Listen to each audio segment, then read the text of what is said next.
From Bijan Robinson to Kyron Williams to Tony Pollard, how do the top 36 running backs fall into tiers?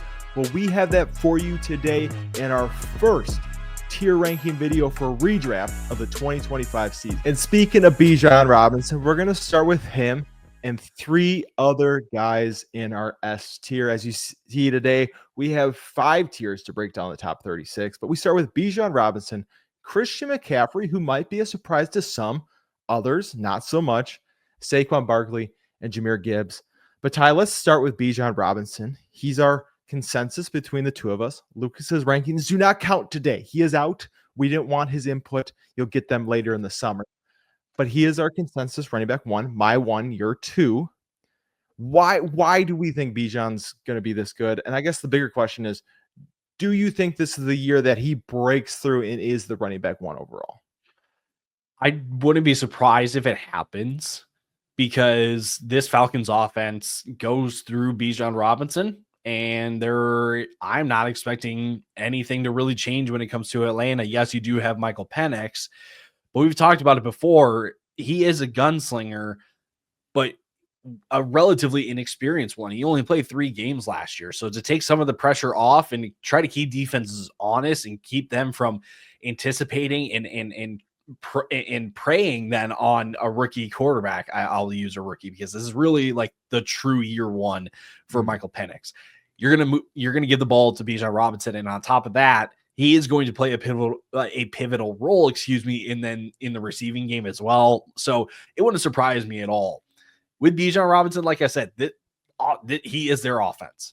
If he is out, this offense is not going to be as efficient nor as potent as it could be with him in the lineup. So even if he doesn't finish as a running back 1, he's probably going to finish as a top 3 running back. And he obviously, when you take a guy in the first round, you want that kind of running back 1 upside. If that doesn't happen, you want the floor, you want some safety, and he gives that to you. For sure. I mean, last season, he was top 5 in attempts with 304. He was top 3 in targets with 70, or top 4 in targets, 72. So, the volume's there at an elite level. 15 total touchdowns with Kirk Cousins, who a lot of people were like, oh, Kirk stunk. They didn't score many touchdowns. I think that probably is going to be a pretty similar number again this year. Not a lot of reason to doubt. The next guy, Christian McCaffrey. I have him at 2. You have him at 3. He's our consensus 2. He's tied with Saquon Barkley, who's right next to him, but we'll talk about Saquon in a sec. But Ty, this one might cause some outrage. How can you believe in Christian McCaffrey again? Did you not just see he missed the whole season? Give the 30-second bull case for Christian McCaffrey and why we're backing on him again this year. Literally off of his Achilles injury, the guy went out and pretty much returned to what we have known his role to be in San Francisco. Just an absolute workhorse and receiving machine. Running back 10, running back 14, and then running back 29, running back 34 in the game that he got injured. But it went back to things as normal for that San Francisco offense. Now you go into this year, he's going to be healthier than he was last offseason going into the season, because we had the whole, is it going to linger? And then it ended up lingering for 8 weeks of the season. That's not going to happen again this year. This team does not have Deebo Samuel anymore. So if anything, there's going to be an extra reliance on McCaffrey right out of the gate, because we don't know Brandon Ayuk's status. So then in the passing game is George Kittle and Ricky Pearsall and Juwan Jennings, that's still a really good receiving core in a Kyle Shanahan offense. But we know this. Everything in the San Francisco offense, just like Atlanta, goes through their run game, and it starts with Christian McCaffrey, and he's going to get the ball a ton. So I get why people may be a little surprised, maybe a little, may not like the value or may not want anything to do with McCaffrey with his injury problems. And I get that, but we've had this debate before. If you're not in on a guy because of their injury risk, I don't know how you can convince me to be in on somebody else, because every player has injury risk. For sure. And I understand people have been burned by him before, but when he plays 16 games since 2018, his floor is the running back 2. So it's kind of like, if he's there, he's going to be a top 2 running back. And we're assuming right now health We're assuming that he's coming back. Obviously, if you're starting to get in your redraft leagues and it's August and something comes up, then maybe we can have a different conversation. But as of right now, it sounds like all systems go. He's making a lot of money. We know, I mean, like you talked about those games. He played 88, 94, and 82% of snaps again before he got hurt. So he came right back in. They used him full go. So that's why we're in on Christian McCaffrey. Saquon Barkley, Ty, he's your running back 1 overall. I'm going to give my little, this is why I'm a little hesitant on Saquon case, and then I'll let you go. But it really just comes down to the fact that he had 345 carries, and he's 28 years old this season. It's just, I think we're going to see slight regression of either efficiency or volume, right? He had almost 6 yards per carry on 340 attempts.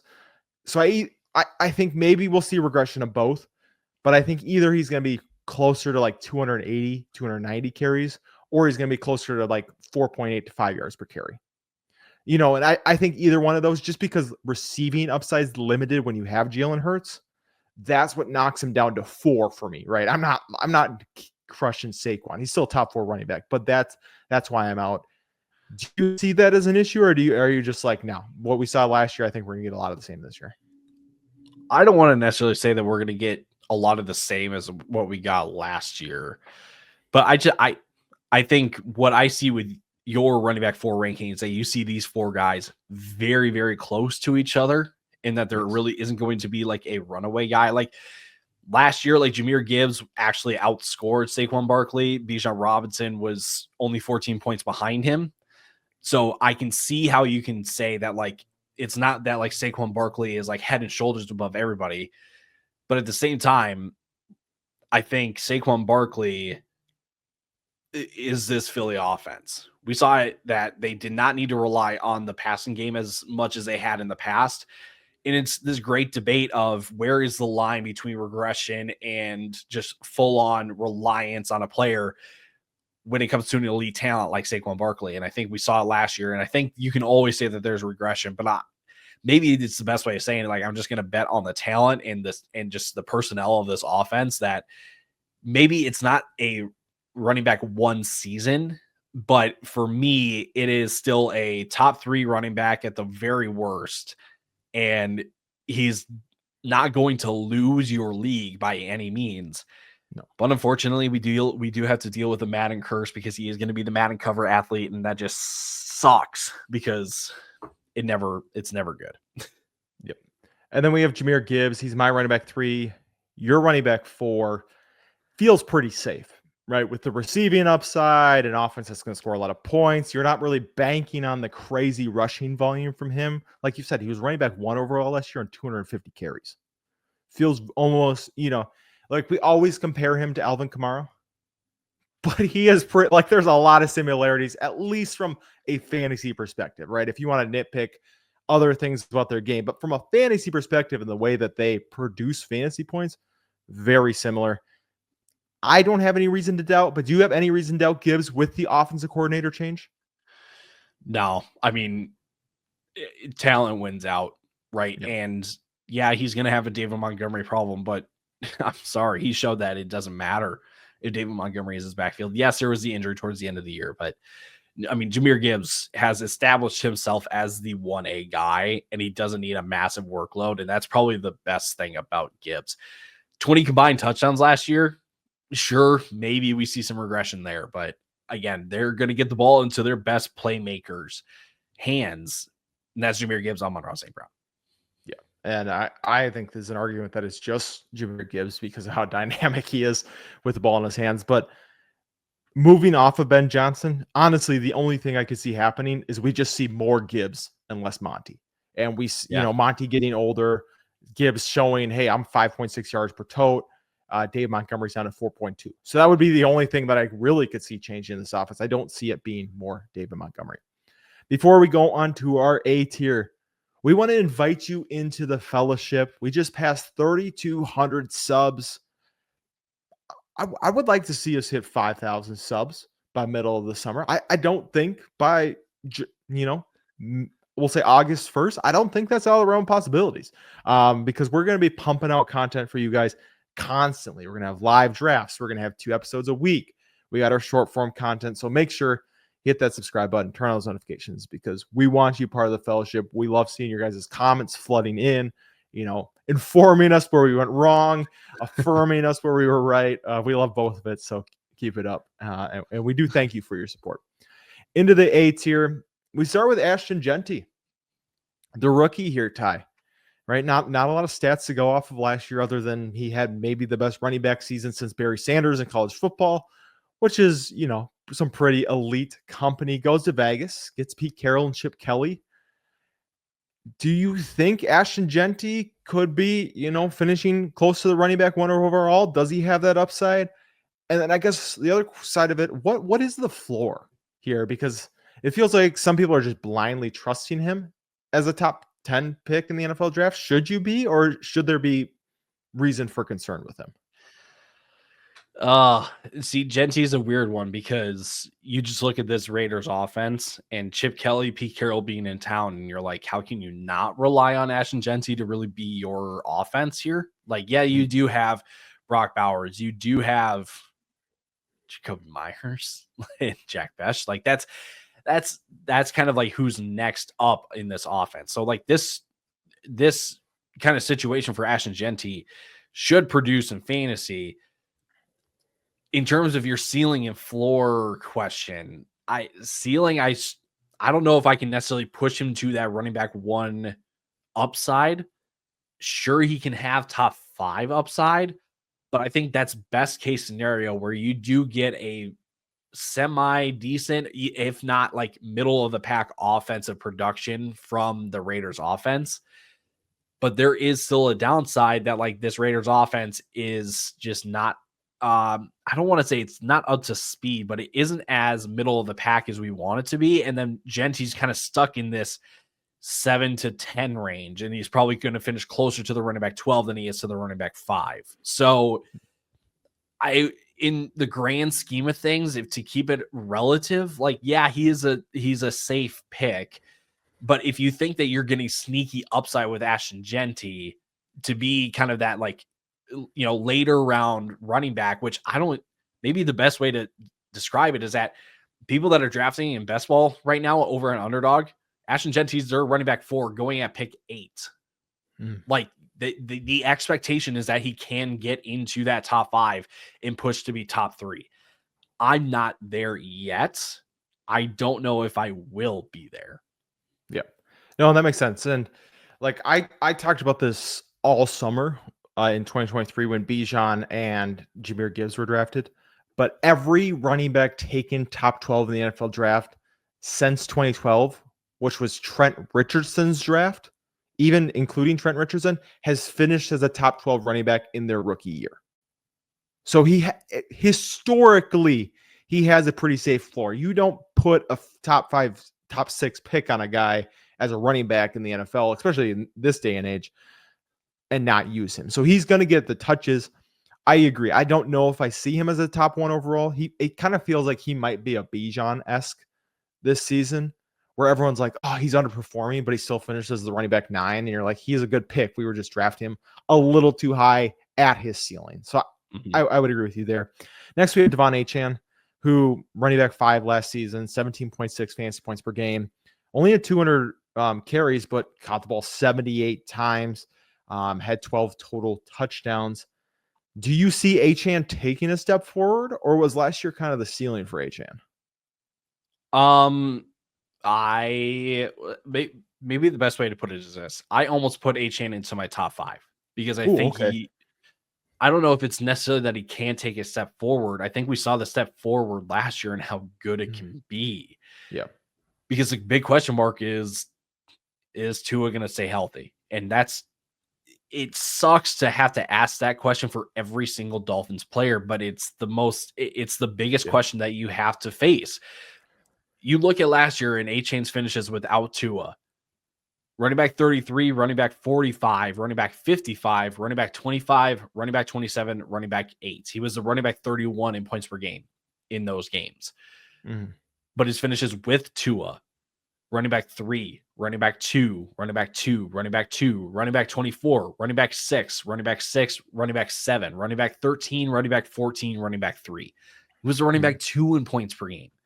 Yep. So like I said, like I almost put Achane into my top 5 because I think we saw the step last year, and I think he can continue to produce like that.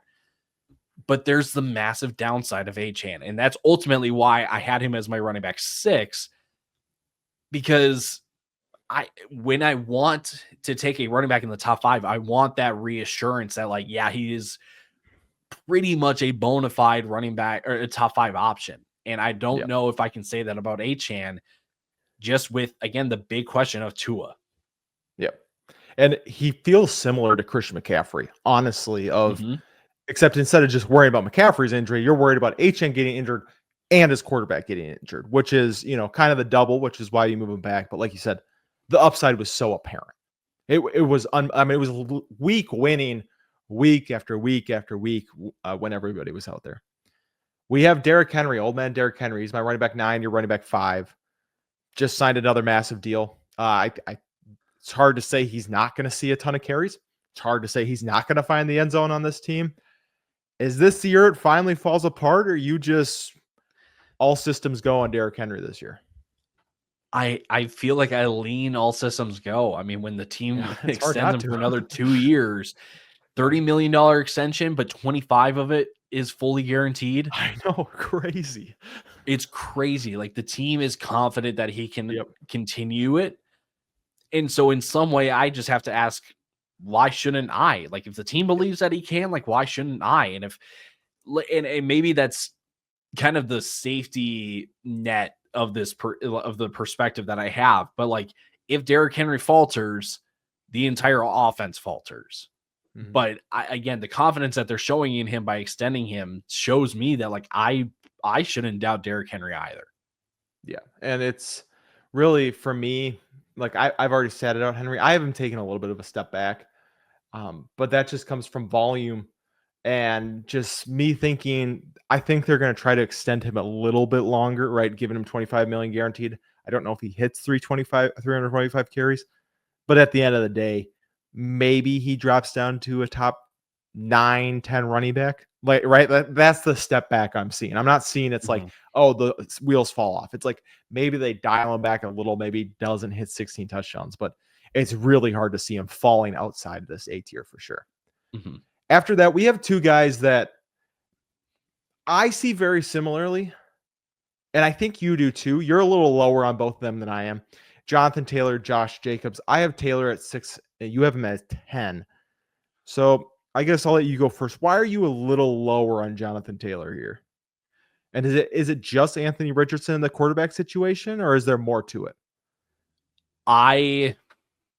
I'm worried about the inconsistency that can come with Jonathan Taylor because of the quarterback situation. Okay. Like, you can look at stats from last year. Week 3 against Chicago, 26.5. Last 3 games of the year, 39.8, 27.6, 25 points. Like, the dude can have some serious highs, but then he can also have some serious lows.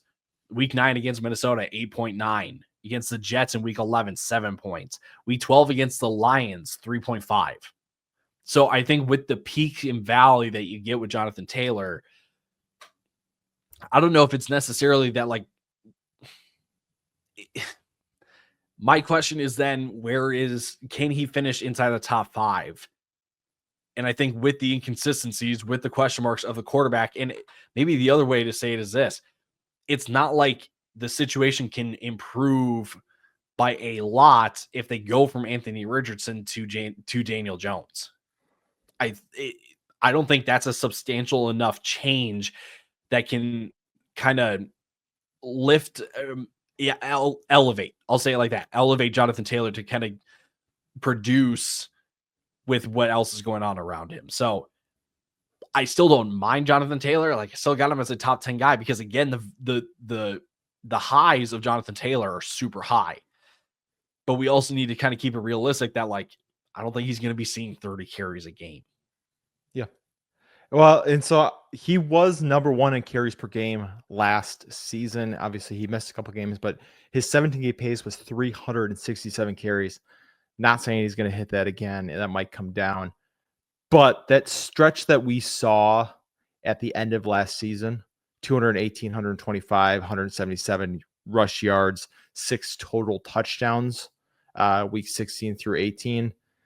Right. That gave me hope that, hey, we might be seeing vintage Jonathan Taylor again this year. He's got 2 years left on his contract. He's $15 million cap hit each year, so he's going to be a big part of the offense. I think this is one of those where this, for me, is talent wins out. I think he is, if I was starting a team this year, for me, he's a top 4 running back that I'm picking, maybe top 3 to start a franchise with. And then the last guy in the 8th tier, Josh Jacobs, both have him as a running back 8. He's our consensus 9 just because of how everything worked out. But Ty, 300 carries, 1,300 yards, another 36 receptions for 342 yards, 16 total touchdowns. I don't see that changing a ton this season. I know they brought in Matthew Golden, Savion Williams, but that's not like game plan changing for me. I think we see a lot of same for Josh Jacobs. Do you see anything different for him? No, I think what we saw last year is what Green Bay wants to do. Like, it may not be super consistent volume from Josh Jacobs, but you know that this team is going to put up points, and they're going to do so with Josh Jacobs. And I don't know really if this offense changes that dramatically, that keeps Josh Jacobs out of the top 10. There's a reason why they went out and got him and let Aaron Jones go. And I know that there's a whole like age and contract value and all that stuff that you can throw in there. But this is the type of running that Green Bay wants to do. And this offensive line is built to do so. And I'm going to trust Matt LaFleur that, again, they're going to want to get Josh Jacobs the ball whenever they can. Yeah. I mean, week 7 through 16, when Jordan Love was fully healthy, he was 22 fantasy points per game, just behind Saquon Barkley. You know, if he had that for a 17-game pace, he's the running back 1 overall. So that's just, that shows you how good the peak was for Josh Jacobs last year. And if anything, we could end up looking back on this, I think, and being, we were a little too low on Jacobs for sure. Into the B tier, we get our bigger tier. These first 2 guys, Chase Brown and Bucky Irving, I think we're going to get some comments. People thinking they should be in the A tier. Chase Brown, for you, Ty, I think should have been in the A tier, but I kind of weighed him down. He's your running back 9, my running back 13. I think my concern for Chase Brown is just, I don't think efficiency is going to be good at all. I think it's going to be absolutely disgusting. And, so that is my concern of last year. I know he came on super strong at the end of the year, but it kind of feels like he's just where Joe Mixon was. He's just the same as Joe Mixon, where it could be really, really great, as long as the offense is clicking. And so maybe I should be in on Chase Brown a little bit more. Maybe I should be a little bit higher, but I'm just worried that the efficiency is going to be so gross that even though he's getting more volume, he just isn't scoring at the same rate because he's got Jamar Chase and T. Higgins. He's not getting the same yards. So I'm kind of making this argument and realizing I should be a little bit higher on Chase Brown. So why don't you give the bull argument for Chase Brown? I mean, if efficiency is the worry, 4.1 yards per carry is what he had last year, and he still finished as a top 10 guy. Yeah. And he had a stretch from week 9 on where he was a top 5 running back. So I almost had Chase Brown higher than 9 because I was like, what is there that I shouldn't like about Chase Brown? Because again, the efficiency, he was relatively inefficient last year. No major competition was added, and it's really the same offense as last year. So I just looked at it and I was like, I maybe I need to be higher. Maybe like Josh Jacobs, Chase Brown need to be 7, 8, and then Ashton Genty takes a step back and Jonathan Taylor kind of stays there at 10 or whatever. Because again, Chase Brown's going to play a role in this offense, and sure, it may be ugly. It may not be the most pretty, but with how much this offense gets on the field, Chase Brown will get some touches. That's for sure. Yeah. Yeah, he's one I'm going to have to reevaluate. That's for sure. Bucky Irving, we're both a little bit lower. I'm at 11. You have him at 12. Is this just... for me, it's kind of a worry that we kind of caught lightning in a bottle with Bucky, and really this whole Bucs offense. last season. Liam Cohen leaves, right? I'm not saying that they're going to have a huge step back. Obviously, and I think that's the thing too. People are going to look at this and go, why is Bucky so low? We still have him as a top 12 or borderline top 12 running back, right? It's not like we're, kicking him down. I just think, especially like best ball drafts right now, we talk about, I think he's going as the running back 9, running back 8. That just feels a little steep for me, but it's really hard to argue. 5.4 yards per carry last season, had 8 touchdowns, another 50 targets for 392 yards, all with Rashad White still being there. I guess, what is the ceiling for you for Bucky? Because that's what it comes down to for me. I just don't know where the ceiling necessarily lies for him. Yeah, it's probably like that top 8. Yeah, like I don't know if he can crack the top 7. That's what I meant to say. Because Yeah. again, we're putting you would be putting him ahead of guys like Achane, like Derrick Henry, Josh Jacobs, Chase Brown.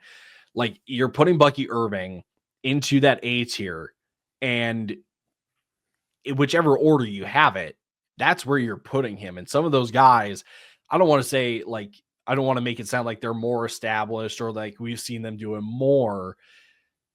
But I think last year with Bucky, it did take a while for him to really kind of, I don't want to say take over the backfield because Rashad White still played a factor in it. And maybe I need to just simplify it and say it like this.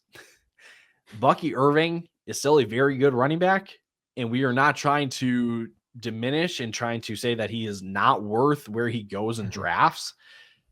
But it's very similar to me of a Jonathan Taylor argument of what's the ceiling? Because you could have some really high week to week stuff, but maybe the valleys are not going to be super great. And I want to keep it at 100 with people. Like there were some injuries in that wide receiver room that Tampa Bay needed to rely on their running backs for. Definitely. So I don't know if we get that same kind of need or want out of the running backs. Yeah, you still have to run the ball. But I don't know if there's the extra reliance on the running backs this year. Definitely. And then we'll go to Joe Mixon, who, I got him at 12, you got him at 11. It feels surprising that we're really pushing him down the board. Like I'm underdog right now. He's running back 16. The ECR rankings over on Fantasy Pros, I think he was running back 18. He averaged 17.2 fantasy points per game, which was the same as Josh Jacobs last year. I know he faded down the stretch. I know their offensive line isn't exactly very good, but at the same time, they brought in Woody Marks, like nice little player, but he's not taking over, unless Joe Mixon gets hurt, he's not taking over the backfield. Their offensive line was bad last year, so it's not like it's going to be much worse again this year. CJ Stroud played about as bad as as he's going to play last season. So if anything, he improves, you get more touchdown opportunities. Week 7 through week 11 was just an insane run for him. 27, 26, 23, 16, 17, and 35 fantasy points. So do you think it's just people are bashing him for his playoff stretch, or why are they low on Joe Mixon, and why are you a little higher? I really do think it's a case of recency bias. Like he ultimately tanked your season. He was a running back 50 in points per game.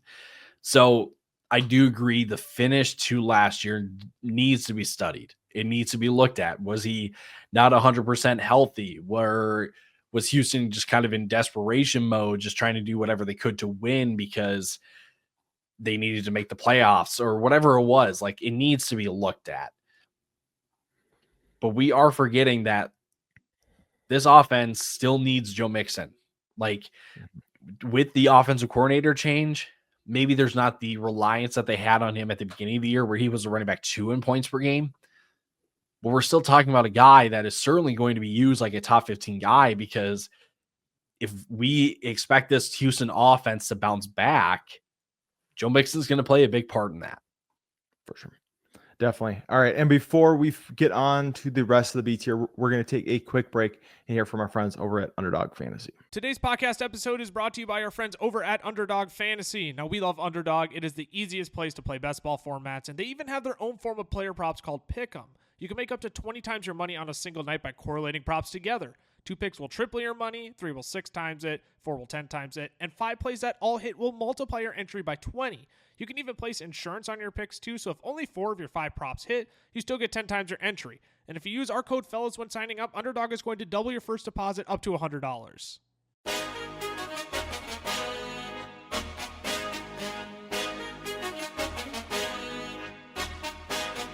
So we've talked about the S tier: Bijan Robinson, Christian McCaffrey, Saquon Barkley, and Jahmyr Gibbs. And then we went to A tier: Ashton Jeanty, Devon Achane, Derrick Henry, Jonathan Taylor, Josh Jacobs.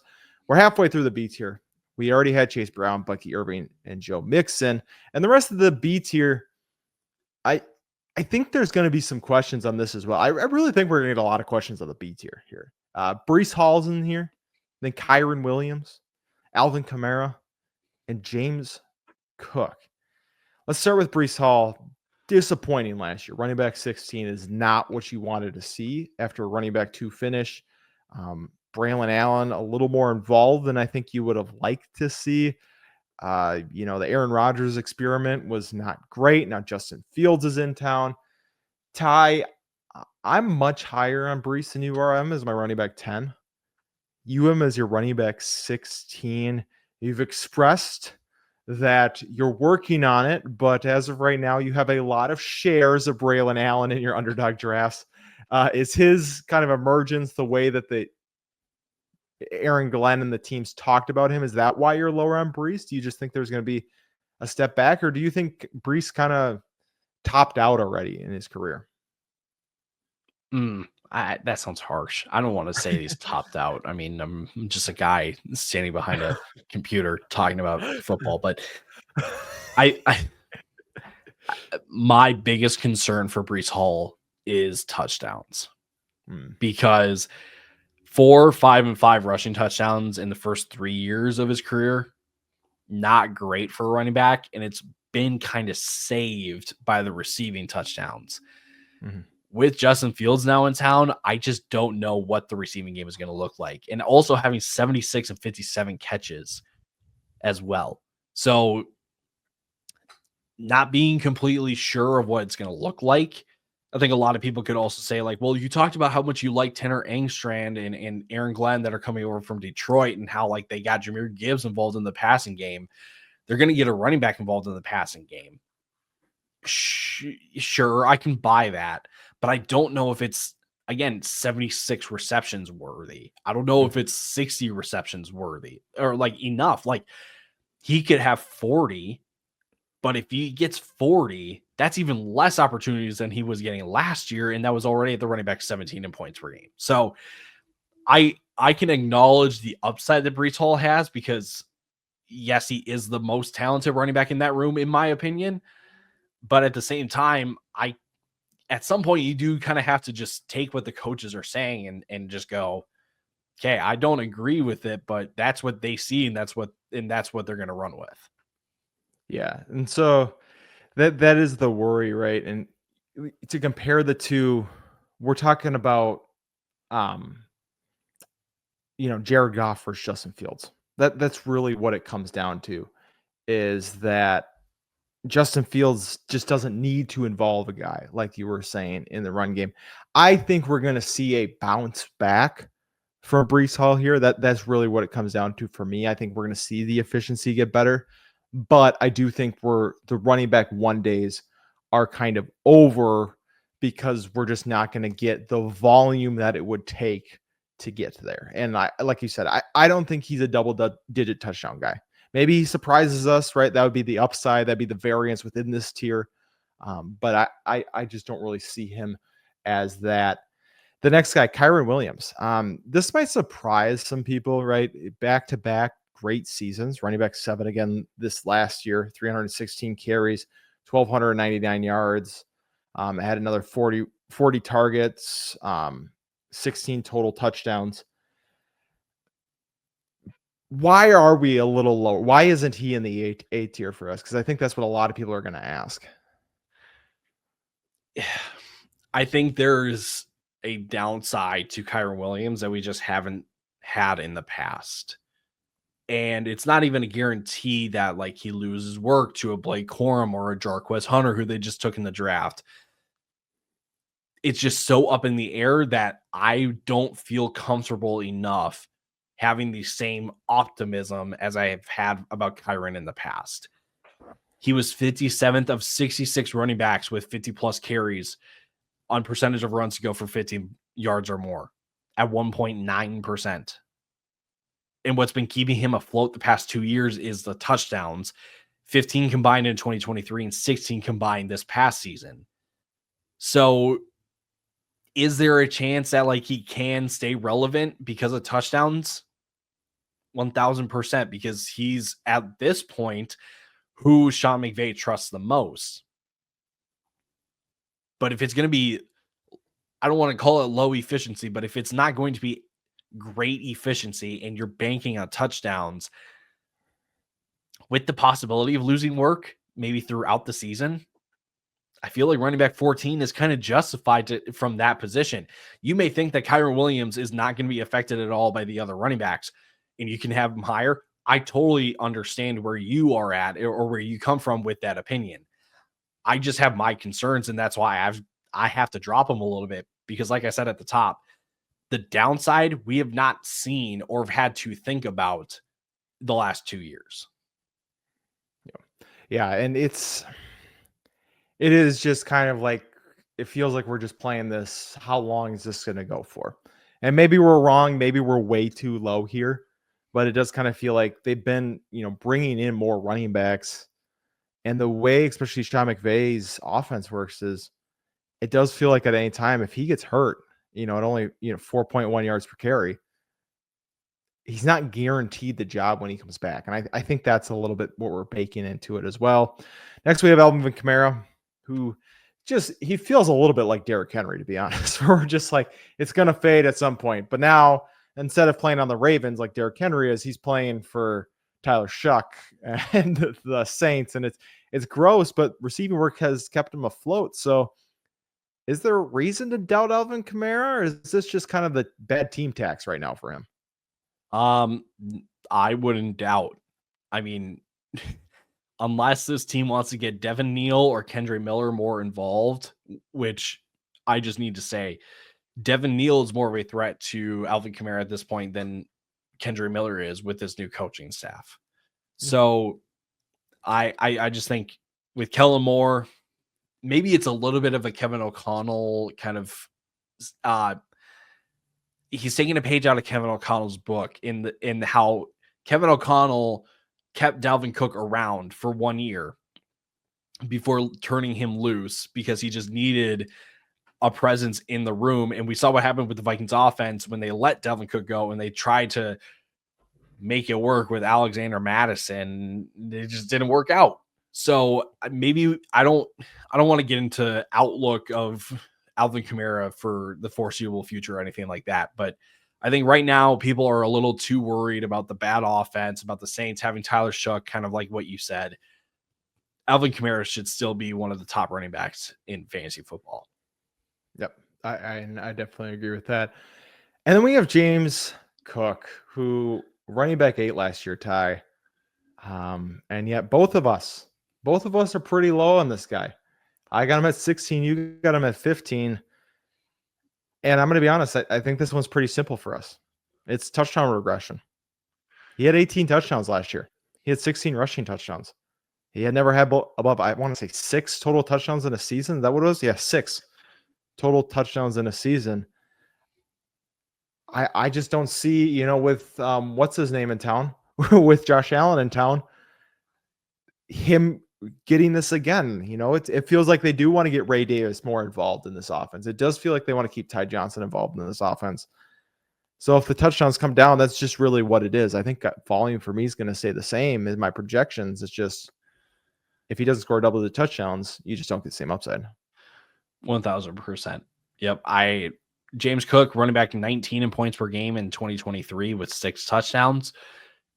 So I think the biggest thing that we would have to say is that the top 10 upside for James Cook, it's there just because we saw it last year. It is there, but it's not a guarantee to happen again. And so we would feel comfortable in that like 12 to 15 range. Like you've got him at 16. So I'll say 12 to 16 range that we do anywhere than him being anywhere near the top 10. For sure. This next tier is interesting, right? I want to say the boring running backs and the rookies. It's kind of our mix here. We got 10 guys in this tier. We also got 10 guys in the next year.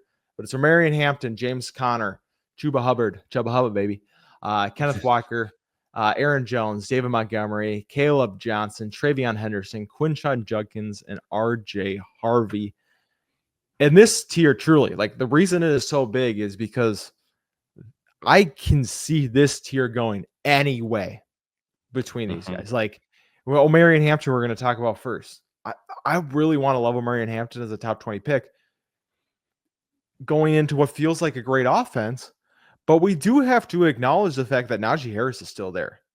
We have to acknowledge the fact that Greg Roman took J.K. Dobbins really high when he took Dobbins and had an old Mark Ingram there and didn't let J.K. start until I don't know why I was going to Dobbins start until week 9 when Mark Ingram got hurt.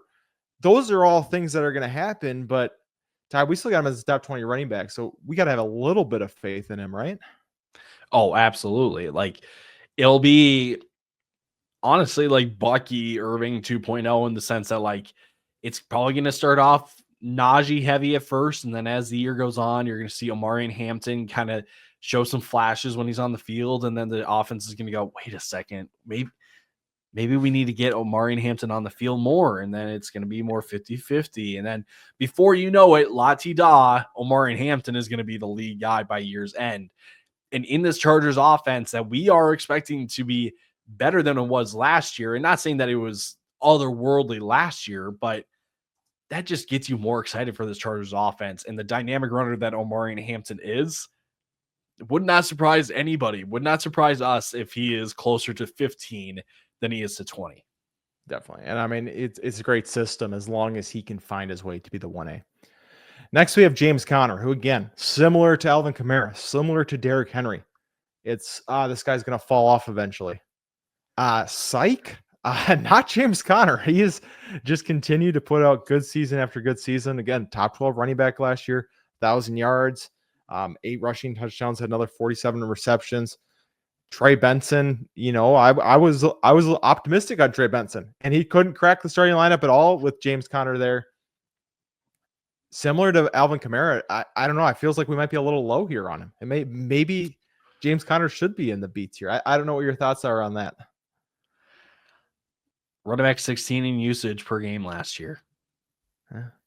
And my one concern, it was only 9 combined touchdowns, but I'm worried that we're not going to see as big of volume from him this year because the passing game kind of hits a stride this year with Marvin Harrison Jr., Trey McBride kind of being the guys now. Like, we saw plenty of games where he saw 18 or more carries. I mean, what was it? 1, 2, 3, 4, 5, 6, 7 games. But then there are plenty others where he had 15 or 16. He had double-digit carries in all but 4 games last year. So I'm worried that the volume may take a dip with James Conner. He may still score 8 touchdowns, but if we see a dip in carries because the offense is getting going through the air now, James Conner just isn't as kind of sneaky of a value. It is kind of wild to me that he is running back 22 currently right now in best ball on Underdog right now. I think that's still a pretty good value. But if he starts to get anywhere near the 15 range, I'm going to be a little more hesitant. Definitely. Next, we got Chuba Hubbard. We've liked him all offseason. I'm a little lower at 20. You're at 17 with him. It feels like it's his backfield, and his season this year is pretty much feels like it's going to be as far as Bryce Young's going to take this team. I don't know if it's much, if that's too simplified, or if you have any other thoughts on Chuba. I'll be honest. I'm not sure how I feel about having him this low because it feels like we should be higher on him. I'll be honest. Like running back 13 in points per game last year. He was a top 10 running back in usage last year. I'm not scared off by what was it, a 1 point something dollar, 2 point something $1 million Rico Dowdle signing. I'm not scared off by a Trevor Etienne signing or draft in the 4th round. Like I still feel like Chuba is the guy in this offense. Maybe not as heavily on him, but he's still going to be the feature guy. But like I said, like having him as my running back 17, your running back 20 for a consensus of running back 19, it feels like he maybe should be closer to that B tier that he honestly could have slid into that B tier. But maybe it's the Ted McMillan aspect of this offense that like we do think that there's going to be a step taken in the passing offense so then there isn't a reliance on Chuba Hubbard, but at the same time, for all we know, he could take a step in efficiency then, and then he kind of repeats what he did last year, just in different ways. Yeah, and I really don't find a way to disagree with that at all. Kenneth Walker's next. I want to like Kenneth Walker a lot more. I really do. He's my running back 18, your running back 20, but he does seem to have a Zach Charbonnet problem that just kind of caps where his ceiling's at. We're never going to see that crazy elite volume from him. He's battled injuries as well, so that obviously doesn't help. 153 carries in 11 games. They should run the ball more this year. That's why they moved from Ryan Grubb to Clint Kubiak. So that is the upside. I have a hard time seeing him cracking the top 12. I don't know if you really have any different feelings than me on that one. Yeah, I think what it comes down to, like you said, is the Zach Charbonnet problem. And we have yet to see a fully healthy season from Kenneth Walker. 15 games his first 2 years, then 2 different injuries to play only 11 games this past year. And we saw what it can look like. We saw when an offense I don't want to say fully relies, but they lean heavily on Kenneth Walker. We saw how good it can be. I just don't know if we can just go one for one and go, Clint Kubiak's going to do the same thing. Yeah. It's not as easy. It's not that easy to do. So I think we still like Kenneth Walker a good amount. Running back 19 currently in best ball drafts. It's not the end of the world. But when you see that like Alvin Kamara goes one spot behind him, and I know it's half PPR, so it's a little bit different, but I also just think maybe it's the other names behind him. David Montgomery, James Conner, Quinshon Judkins, Caleb Johnson, guys that we'll talk about here in a second, but it's like the value of those guys that go a little bit later. Yeah. Kenneth Walker is kind of an enigma of this tier, and he's just kind of here, if that makes sense. No, it definitely does. And it's hard because he feels so talented, and it feels like he really should be higher. It just is really hard to push him any higher. We have Aaron Jones next. Currently, he is my running back 22, your running back 21. They did add Jordan Mason this offseason, who figures to get some more of the goal line work. That wasn't necessarily Aaron Jones' forte last year, right? I mean, I think he had 7 total touchdowns, only 5 on the ground. It's just going to be being involved in an offense that, show they can move the ball last year. Obviously, of JJ McCarthy feels pretty similar to James Conner to me. As far as, even the off, like the totality of it all, he's got another guy in the backfield. He's getting older. We don't know how injuries are going to hold up. We don't exactly know what the offense is going to look like, but he's got pretty decent upside, and it feels like a pretty safe floor aside from injuries. Yeah, receiving role is going to, I don't want to say stay the same, but he's going to be the receiving guy, and that's going to be a valuable role in the Minnesota offense. He had 250 carries last year. I would expect that to be closer to 200 now with Jordan Mason in play. So because of the lost opportunities, I mean, he was the running back 15 last year in total points. But again, you lose out on a significant amount of carries like that, and that could push you, again, closer to where we have him ranked at 21 than 15. Yeah. And so it just, I don't know. He feels like that he's a perfect C tier kind of player. Dave Montgomery also feels that way of the C tier. Feels like the perfect C tier guy, pretty established role, team that's going to score a lot of touchdowns. He's not going to have great receiving work. He's not going to be overly efficient, but it's going to be enough to kind of keep him somewhere in the C tier between 20 and 34, or not 30, or what are we? Well, let me see this. 26. Let me see my numbers again. 17 and 26. There we go. That's the numbers I'm looking for. Right. A low end running back too. And that's what kind of all these guys are. I have him at 21, you have him at 24. Just firmly here, has a pretty established role, even with the offensive coordinator change. Doesn't feel like much is going to change there. Next, we have Caleb Johnson. We actually have a run of rookies here. We go Caleb Johnson, Travion Henderson, Quinshad Judkins, and RJ Harvey. Ty, why is Caleb Johnson? I should make sure that he is for you as well. Why is he the leader of this running back pack to you? Maybe it's the clearest path to volume. Honestly, I think the George Pickens trade just shows me that the Steelers are going to run back and stick with the run first approach that they've kind of had for what feels like eternity at this point. Mm-hmm. The other part of it too is that the team just keeps using workhorse language when it comes to Caleb Johnson. They see a guy that can take a lot of carries and make something happen with them. And so I'm going to hedge my bets that, like maybe I don't want to say best offensive situation because RJ Harvey with Sean Payton seems pretty good as well. But I think Caleb Johnson has one of, if not the clearest paths to just getting immediate work, because his only other competition is a guy that we're going to talk about later. I'm just not really, afraid of having a larger role than expected that can take away work from him. Yeah, and I think that's what it comes down to. The Steelers have shown they don't love Jaylen Warren as much as I think some of the people in the fans community want them to. Travion Henderson is next, high second round pick for the New England Patriots. Obviously, Ramondre Stevenson is there, but his contract, right? He just signed an extension. That's not a true 4-year extension. It's essentially a 1-year deal that they can kind of get out of after this year. So that's kind of what it feels like. Is this too high knowing that Ramondre is there, or do you think we're going to see a pretty defined passing game role for Travion that's going to have enough upside to keep him in the C tier? I think for where he could end up at the end of the year, I think this is about right. Maybe a little bit higher, and maybe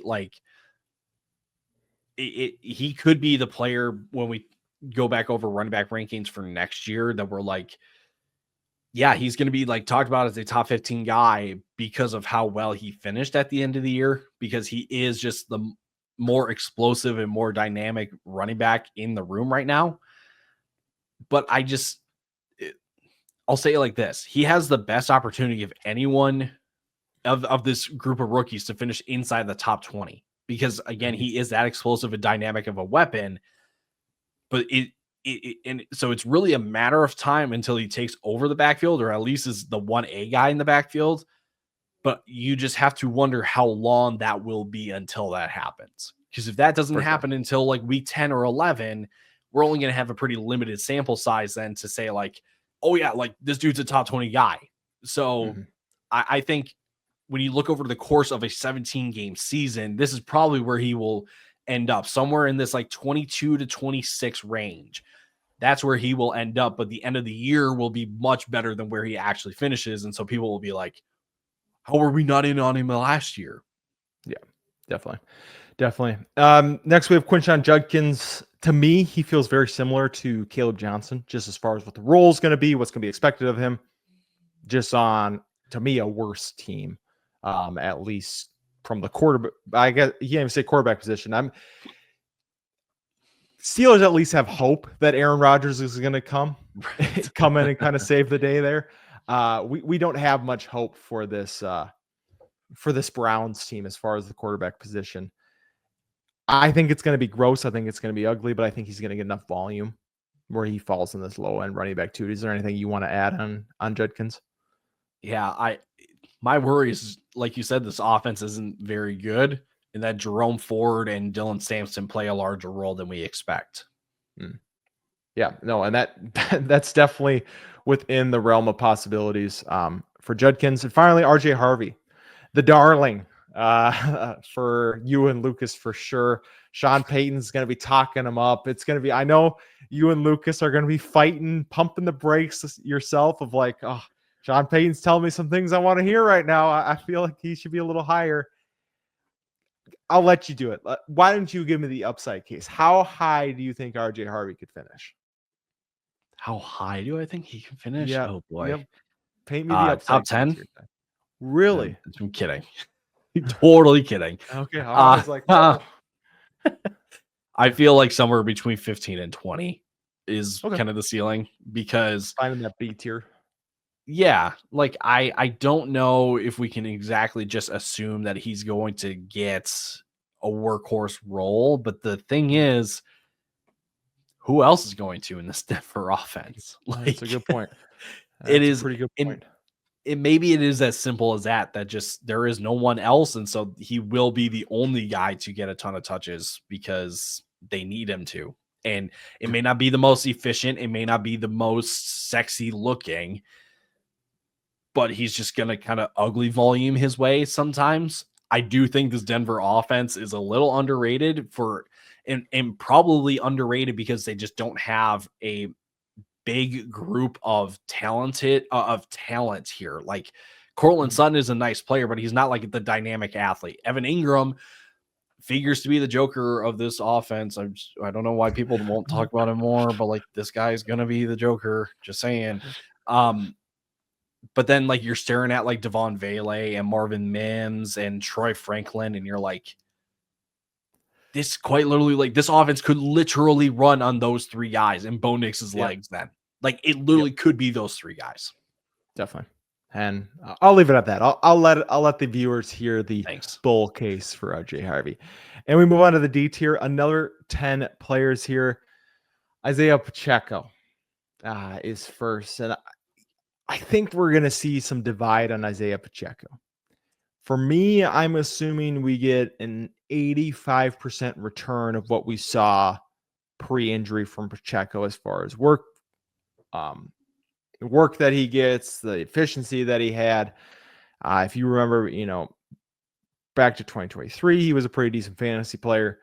Obviously, coming off the injury back into this year, they didn't bring really anybody in. They brought in Elijah Mitchell. Brashard Smith brought him in from the draft, but I don't see them challenging him too much for the, starting job. I guess, why is he in the D tier? Why isn't he a little bit higher? Because you re-sign Kareem Hunt, you sign Elijah Mitchell, and you drafted Brashard Smith.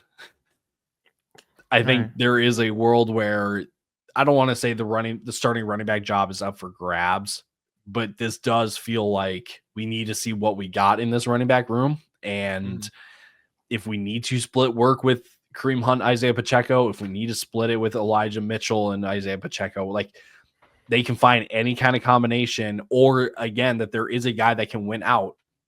So I won't completely dismiss that kind of upside that you were talking about of him being, again, the guy that can come back into this offense as the guy in the backfield.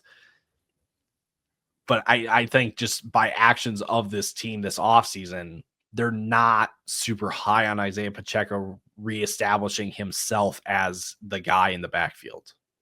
Definitely. And I understand that for sure. So yeah, it's just kind of, we'll see how it shakes out. We'll see what training camp buzz kind of comes out. I think that might be a little bit telling. You'll notice kind of this theme through the rest of this tier. DeAndre Swift, Tony Pollard, even Tyrone Tracy, Travis Etienne, Ramondre Stevenson, Javonte Williams, Jalen Warren, Najee Harris, all older running backs who have a younger guy or younger guys coming underneath. And it really is, are they going to be able to maintain their starting workload? Are they going to be a 1? Are they going to fall to a 2? Looking at these guys, which of these running backs you see kind of maintain that 1A in their offense, if there is any? I feel like the easy answer could be DeAndre Swift, because there has been literally no buzz on Kyle Monangai or Roshan Johnson out of Chicago. So DeAndre Swift may just kind of, I don't want to say luckily falls into, but he's the only guy that Ben Johnson will rely on in the backfield. But maybe I'll just say my preference is actually Travis Etienne. Ooh, really? I'll be completely honest. Like I do love me some Tank Bigsby. Okay. He was my darling of running backs coming out of his draft class.